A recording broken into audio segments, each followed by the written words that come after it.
औज़ुबिल्लाहिमिनश्शैतानिर्रजीम बिस्मिल्लाहिर्रहमानिर्रहीम। आज के लेक्चर में मैंने आपके लिए जो भी करंट पेपर हुए हैं MTH 302 वो प्रिपेयर किया है। अच्छा जी, आप इसमें ये जो क्वेश्चन पेपर है ये 30 जून का है, ठीक है, 3 जून का।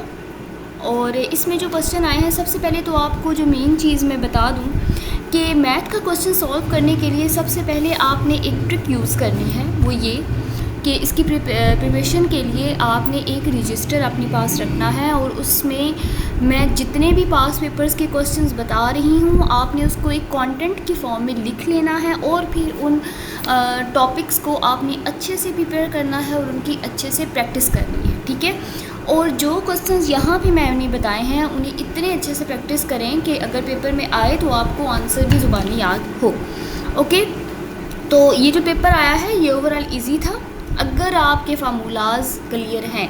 फार्मूलाज को फिंगर टिप्स पे कर लें, ठीक है। और इसके अलावा क्वेश्चन नंबर 1 आया है रेशियो डिस्ट्रीब्यूशन का, ठीक है। ये 3 मार्क्स का क्वेश्चन था और जी, तो इसमें दोनों शेयर्स मुकम्मल कैलकुलेशंस के साथ मालूम करने हैं, ये अब आप देख लें, ठीक है। अब इसकी अच्छे से प्रैक्टिस भी कर लें और 3 स्टेप्स में आपने क्वेश्चन सॉल्व करना है। इसके बाद क्वेश्चन नंबर 2 कंपाउंड इंटरेस्ट के हवाले से आया था और या प्रेजेंट वैल्यू कितनी होती है वो बताएं, ठीक है। 5 मार्क्स का ये क्वेश्चन है, ठीक है। इसको भी आपने अच्छे से इसकी प्रैक्टिस करनी है। Question number 3 subjective theoretical concepts आए थे, ठीक है।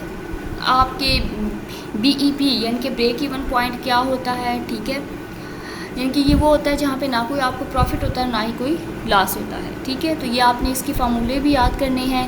वेटेड एवरेज क्या होती हैं कि जब दिए गए डाटा पॉइंट्स या नंबर्स की अहमियत एक जैसी ना हो बल्कि मुख्तलिफ हो, ठीक है। तो फिर यानी कि वेट एक जैसा ना हो तो सिंपल एवरेज के बजाय आप उसे वेटेड एवरेज निकालते हैं, वो ऐसे निकालते हैं। फार्मूला भी याद कर लें।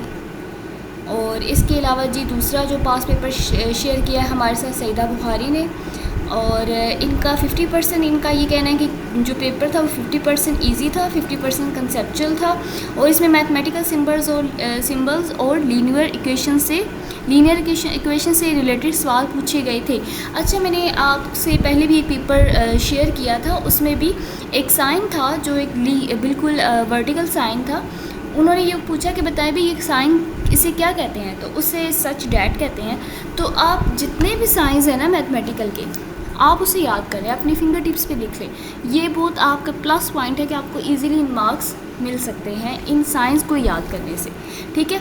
दूसरा क्वेश्चन साइमल्टेनियस लीनियर इक्वेशन के बारे में आया था। आप जितनी भी साइमल्टेनियस लीनियर इक्वेशन को आप इतने अच्छे से तैयार करें, ठीक है, इतने अच्छे से तैयार करें कि आपको ना कोई भी क्वेश्चन आ जाए साइमल्टेनियस लीनियर इक्वेशन का आप इजीली से फिंगर टिप्स पे आप उसे फ़ौरन से हल कर सकें, ठीक है। आपको पता है कि टाइम भी बहुत कम होता है, तो ऐसे में तो इसके अलावा जी कुछ लॉजिकल सॉल्यूशंस थे ऑप्शंस के मुताबिक चेक करने के लिए। तो ये मैंने फ़र्ज़ की हैं कि हो सकता है कि जी ये वाली वैल्यूज़ लॉजिकल वैल्यूज़, ठीक है। तो पहले केस 1 उसमें अगर दोनों की प्राइस बराबर हो, अगर एक एग है उसकी प्राइस जो है वो फ़र्ज़ करें तो 10 है, तो फिर बाकियों की कितनी होगी, तो आपने उसको इस तरह से सॉल्व करना है, ठीक है। तो ये था आपका पेपर जो अभी आए हैं 2 पेपर। आप इसकी तैयारी करें, होप्स हो कि इसमें से भी कोई क्वेश्चन आ जाए।